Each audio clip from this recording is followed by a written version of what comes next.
I am sure every group has a set of dice they consider unlucky. My group has one we will call the Cursed Set.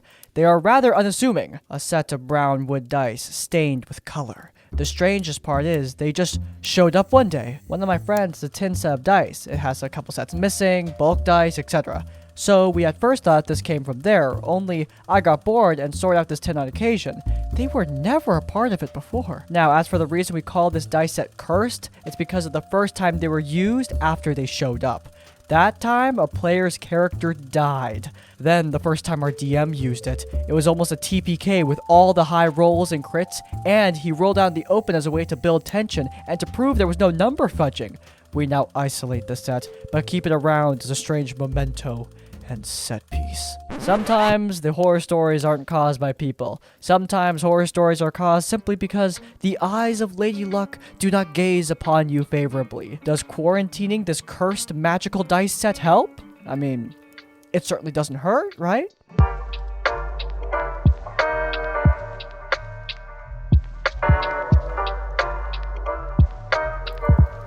I've been playing Curse of Strahd with a paid GM for almost a year, and it was absolutely wonderful. So of course, a follow-up homebrew campaign was offered, one with gruesome horror and maximum player agency. Our characters are dead, and they're now stuck in some form of hell. Okay, why not? Or at least, so I thought. We've been talking about themes, characters, and whatnot to prepare for the horror. Near the end of the session 0, the GM dropped the info. We're going to use individual experience rather than milestones. Players voice concerns, and the GM mostly shut them down. To explain all of this would be a spoiler. It's going to be part of how this world works. So, the players accepted, and we moved on. Early on, we ran into some bandit types, and suddenly some XP dropped. In this world, you only gain experience by killing people and sort of sucking up their souls. I voiced concerns that this will be incentive for murder hoboing, and she confirmed that that is indeed the design choice she made here. She wants to incentivize murder hoboing and make the characters struggle against the temptation to murder people for power. I wasn't really satisfied with that. I mean, every player actually stated that we want to stay the hell away from murder hoboing no matter what. She reiterated that the goal is not to teach murder hoboing to players, but to highlight the morality of the situation and to make the characters find other ways to succeed other than to kill. I didn't know what to say to this, so, I guess I just went along. We pushed further, but since we refused to kill people and eat their souls, the game kind of became a drag. 6 sessions of level 1 slow crawling through any noticeable progress, and I had enough of that, so I talked to the GM again, asking if this is even a viable playstyle for this campaign, or if we need to rethink our approach. I was told that there would be other rewards to look forward to, and if I continue down this path, I might miss out on a good chunk of experience. But I might gain other advantages, such as followers or faction standing, to make up for the XP gap. To be honest, this already took a chunk of enthusiasm out of the game. The crapsack world we played in was so full of crapsackiness, I didn't look forward to gaining standing with any of these people, and NPCs were all just kind of mean in general. I didn't want any of them as my followers either. We had a selection of Oppressive Megachurch, Mercenaries R Us, Fantasy CIA, Fantasy Borg Collective, and Mr. I'm going to steal your experience when you support me. If there's more, I don't remember. Information we gathered was always biased, unreliable, sometimes an outright lie. I realize there might be just a lot of confusion. Out of the game, the GM pointed us to a quest that would give us XP. Driven by hope I might give it another chance, so we accepted another quest, some mercenary work for the megachurch guys. So we're compromising on our anti-murder stance and decide that this time we're going to kill a bunch of strangers for money, and quite frankly, since everyone was terrible and the faction we were about to fight against sounded bad enough, I felt confident we'd be up against some baddies anyway. At this time, it might be okay-ish. But when we arrived, the GM revealed that these people were my player character's old drinking buddies. Of course. So on site was some MacGuffin that gave us a bit of XP anyway at least, so there was that hope. Half of the group was now level 3, some level 2. Progress. We decided to try and convince my buddies to our cause, but the chances were slim. We were prepared to break contract and join their faction instead, but in order to do that, we would need some protection since the church would probably kill us the moment we show up anywhere. My old drinking buddy NPCs got understandably angry with us, but when I told them, hey man, times are tough, we struggle and we try to make the best out of it, we don't like the church anyway, how about a double cross with the help of your employer? The NPC just went on a rant, calling me an amoral traitor and murderer for even entertaining the idea. This old friend clarified that next time we meet, we'd be enemies anyway. Confused and unable to cope, I kept quiet. This left the aftertaste of a rug pull in my mouth. Either I murder my old friends, or I become a target for a hyper-influential organization that might as well kill us on sight the next time we show up. That is what you get when you want to level up, I guess. Oh, greedy me. Another player threatened the NPC with the full might of our employer, and that worked. So they went away, but of course, they told their commander, and the next day, she rides to us on a dragon. You will now spy on the church for me for a whole month, or else my dragon is going to eat you. Wait. So the party wants to ally with these drinking buddies, and then the GM says no. But then, the dragon lady, the leader of these drinking buddies, shows up at their door and threatens to kill them if they don't join her. The party wanted to join her anyway. Why did you have to make the situation needlessly hostile? Is this whole campaign just control freak porn? I played a fighter, a simple soldier turned adventurer. I do not have the skills for a prolonged spy quest I don't want to do. This quest surely set me up to fail. I contemplated on just coming clean to the church, but that never happened. Since right after that, my last quest happened. Some NPC slides us the information. There's a missing girl in the city. She went to a slum, and no one is caring enough to look for her. Hell yeah, let's go. That's kind of a weird thing to hell yeah. Anyway, although we get a warning. In the slums, people are friendly and there's no need for armor and weapons. Even more so, it will scare people off and make the task of searching around impossible. So I doffed my armor and left my weapons at home. Turns out this quest was a trap by the Fantasy Borg Collective. They lure in gullible people to assimilate them this way. The session ended with a comment by the GM that this encounter was TPK'd some groups at other tables she runs. Some wrap-up talk happened and she elaborated that yes, this was a ruse all along. We fell into a trap. I talked a bit with the GM after that. The general tone was, look at how much good roleplay we are creating, and a hyperbolic, you don't play D&D to win. She seemed to enjoy how tragic everything around my character was, and how a tragedy where the hero ultimately fails and achieves nothing is an interesting story to follow. But I think a game without the chance of success is kind of meaningless, no matter how good the roleplay is. No matter what we do, we end up being set up for failure anyway. I'm not going to fight windmills. That's the role I was assigned to, but not the role I wanted. Well, anyway, yeah, that was it. And so I left the table. The whole concept of this campaign is just absolutely broken as all hell. I mean, there's so much wrong here. I just can't even summarize it in 1 minute, but I'll try my best.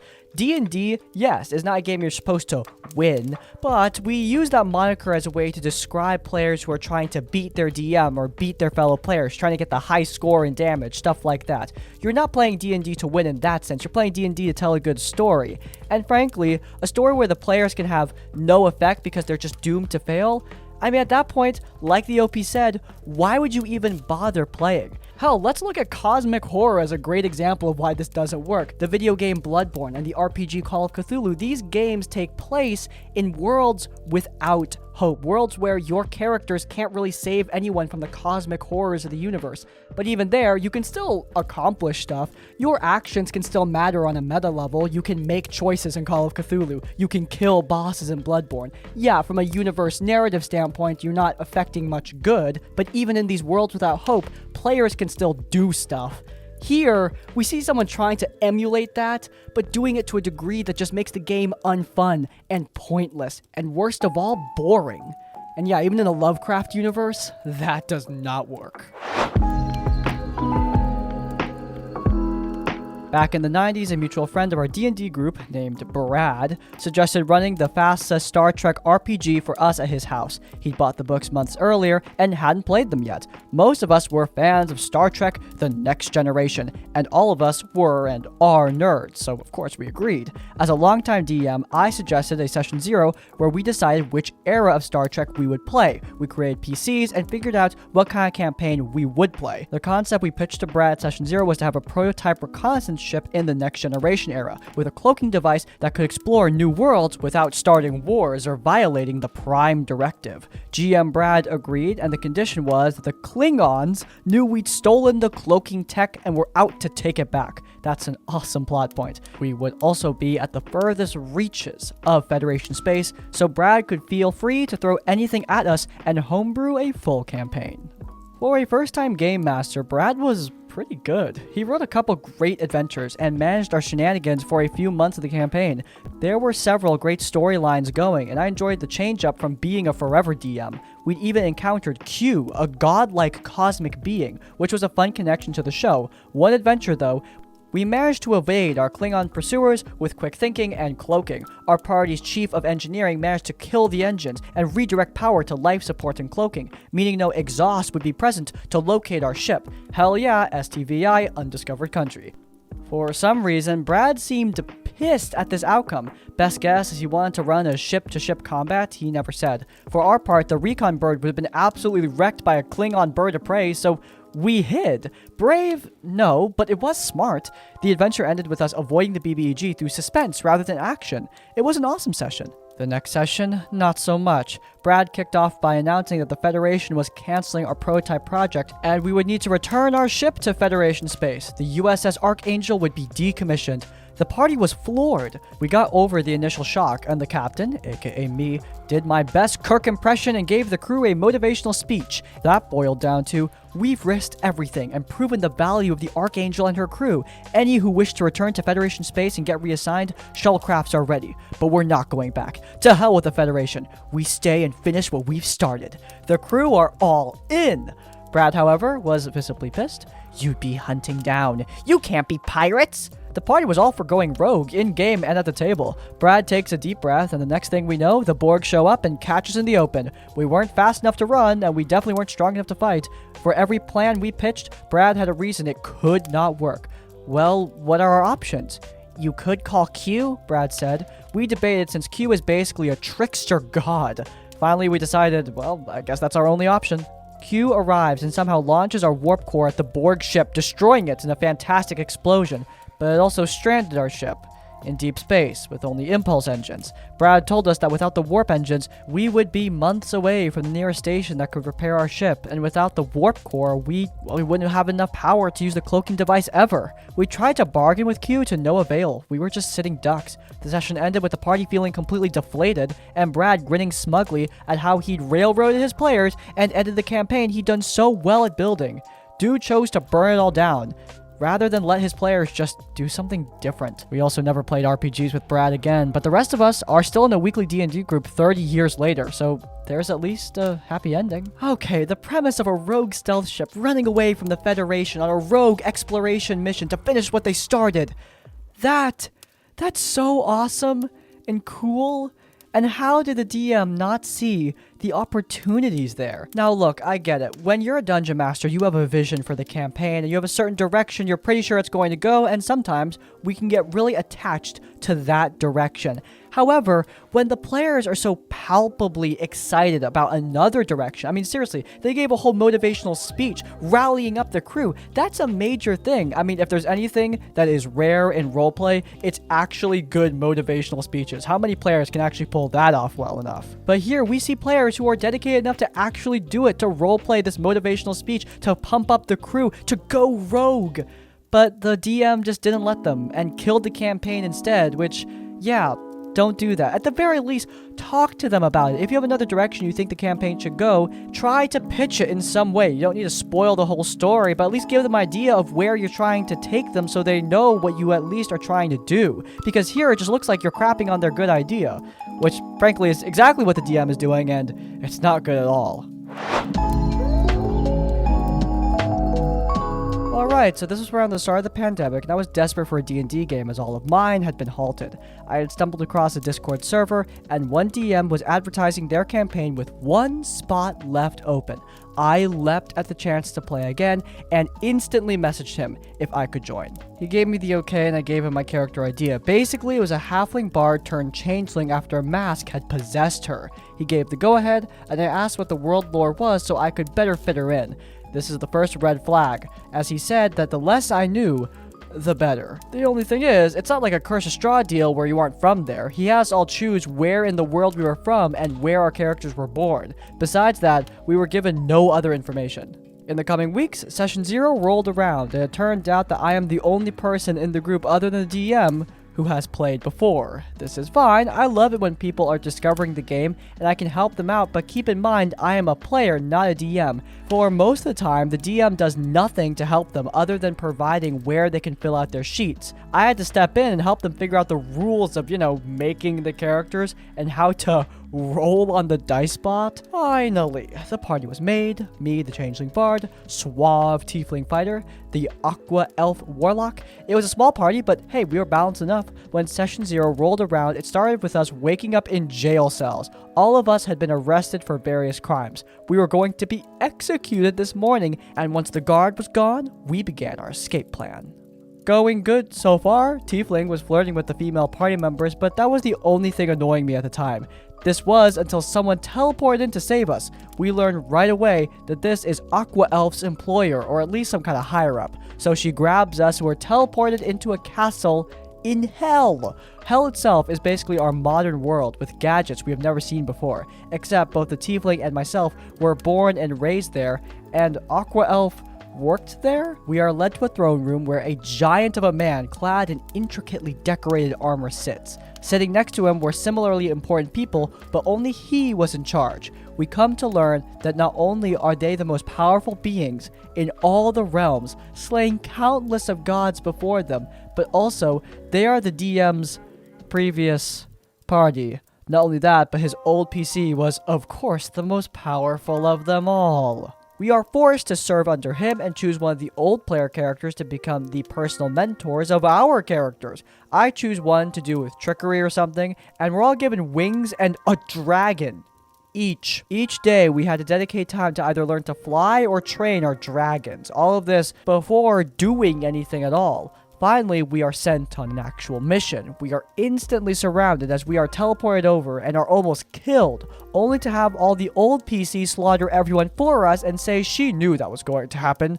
We didn't even grab the paper we were after, and instead she grabbed it. We then were teleported back. This was basically how every mission went. We go in, get beat up, and then they come save us. Eventually, there was talk of people wanting to overthrow them. I thought maybe that's where this was going. Nope. They instantly found out and incinerated the rebels. I was starting to get bored and felt like we had no player agency. This all culminated when we had a crossover session with his other party who were playing a superhero tabletop role-playing game. We were teleported over and we weren't even in a call with the other party. Our DM was just telling us everything they did and what they said. The kicker was that we both were using the rules of each system separately, so they were doing 500 damage in a turn, whereas my party was doing 25? We basically didn't do anything that whole session. After that, I left and said my goodbyes. I have no idea if it continued, but I hope each of the new players found an actually good D&D game. Man, DMPCs are becoming more and more of a common trope on this channel. We see them a lot, but this past couple weeks we've been seeing them more, and it's been getting a little bit crazy. Can DMPCs work? Yes, absolutely, and I think they can add a lot to the campaign if they're done right. I did it with Kalia Solfero in Shadow of Carconos. Mulligan did it with Zelda in Fantasy High. It can be done. However, this is not the way to do it. When the players can't do anything but marvel at the super cool characters that you created, especially since it's basically fanfiction versions of the characters from your previous campaign, well, it just feels like they don't matter, like they're an afterthought, like they're just witnesses to a story that they're not really a part of, which is exactly what's happening here. Also, why the DM was so hesitant to share setting details, it looks like they were just trying to cover up the fact that hell was some sort of modern day world, and that's the cool twist, but honestly, it just makes the setting feel disjointed and thematically inconsistent, which, yeah, I mean, it's different, but look, different doesn't always mean good, and that's the kind of thing you want to reveal to your party so they know what they're getting into before they join your game. Not sure if this is okay, as it's technically not an RPG, but it's close, and it's certainly a horror story. The story starts when I organized a Warhammer Kill Team narrative campaign at my university's tabletop club. I found a good amount of people, and surprisingly, most of them actually knew a bit about the game, so it made things go smoothly. There was this one new player who I'll call Andrew. Andrew was completely new to the game, so naturally, I let him use one of my teams. A few things about Andrew. He obviously does not take care of himself. His hair is incredibly greasy, he smells a bit, and for some reason he burps a lot. Now, while it's a little gross, I can easily ignore this kind of stuff. Playing tabletop games means you're going to have to put up with that kind of thing, you know, occasionally. The first day of the campaign goes smoothly and everyone has a good time. The second time we meet up, because of circumstances, only half of the people can make it. I'm already a little put down because of this stuff, but whatever. It happens all the time. There's only me, Andrew, and 2 other players. While we are waiting to see if more people come, another player brought food so we could begin to snack on it. I haven't been around Andrew so much, so it's a shock when he begins to eat with his mouth open loudly. I've never seen someone who eats with their mouth open to such an exaggerated extent. It's so loud, no one can have a conversation because it would have overpowered it. It was so bad, no one could look at him as he disgustingly masticated? Anyway, maybe it's how I was raised, but I consider eating with your mouth open kind of unacceptable behavior in public, but regardless of how uncomfortable it made me feel, I carried on. While we are still waiting, Andrew picks up my printed document for my homebrew rules and begins to read through them. As he is reading the rules I wrote them in a single night to prepare for this campaign, he begins to openly laugh and mock them. He begins calling out how things are underwhelming, poorly designed, OP, or underpowered. I am not someone who is against constructive criticism, but this is just not it. I felt completely embarrassed and humiliated. I wasn't going to pretend like what I wrote was a masterclass of homebrew design, but it felt terrible to be mocked in that way. It felt especially bad to be disrespected, as I was the only one who organized the whole thing and created all the rules. Finally, after half an hour and no one else showing up, we play. Of course, I'm paired up with Andrew. As Andrew is new, I let him borrow a simple but strong team. Wait, hold on, he's new? How can he critique the homebrew rules if he has never played before? Some people really do live to be critics. Anyway, as we begin to play, he quickly begins to win, and at every turn is gloating and laughing as he beats me. On top of everything else, he is not careful at all with my own models and terrain. He knocks large pieces of terrain off constantly, fumbles around with my models, and nearly loses several smaller components. Perhaps I'm nitpicking at this point, but every slight hurt. At a certain point, I just retreated into my happy place and ignored him. I probably won't continue the campaign after this, and will never interact with him again. Yeah, losing in a PvP match against someone who was talking crap about you only minutes earlier. Yup, I would want to retreat into my happy place too. It sucks. I mean, I'll give you this small win here. You were totally in the right. Look, I don't know the rules of Warhammer Kill Team, however, even if these are the most heinous homebrew rules you've ever seen in your life, you don't need to make a whole event out of criticizing them. You can be respectful about it. Brutal honesty is not the only kind of honesty. And also, if you're gonna be brutally honest, at least have the basic decency to use some damn mouthwash. Good God. I completely empathize with this DM. I've been through a very similar situation. Someone found out about Crispy's Tavern and my work and confronted me in an elevator to ask to be in one of my games. And look, I would have said no either way, but lordy lord, they were doing themselves no favors with how bad they smelled. I mean, seriously guys, basic hygiene, please, please, please. And with that fascinating note, we're going to end today's episode of RPG Horror Stories. If you guys enjoyed, then please do leave a like. If you want to see more of our content, then you can check out our Tavern Adjacent podcast, where we talk all things tabletop while answering some of your horror story voicemails. The pod is linked in the cards, and while you're there, subscribe to Crispy's Tavern to get more of our content whereas it comes out. And finally, if you want to leave your own stories or thoughts, go down to the comments down below. If you can't think of a comment, leave the comment missed opportunity to let me know you made it to the end of the video. In essence, like, comment, subscribe. I'm going to get back to freaking out about Legend of Vox Machina. I will see you all next time. Farewell.